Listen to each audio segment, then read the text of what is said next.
In this video, we're gonna check if it is possible to watch YouTube HDR videos on Samsung Galaxy Tab A11 Plus. So over here, I have an example HDR video on YouTube, and in order to see if we can use HDR, we just have to go to settings. And if we open quality and go to advanced, as you can see, the HDR quality is simply not available.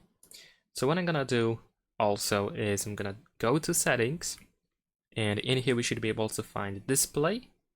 Actually, scratch that, it should be in advanced features actually.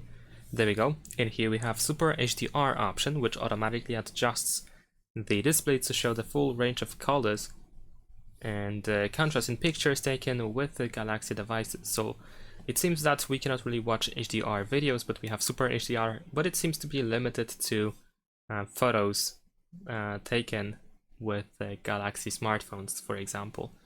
So yeah, the answer is still no, unfortunately. Thanks for watching, leave a like and subscribe.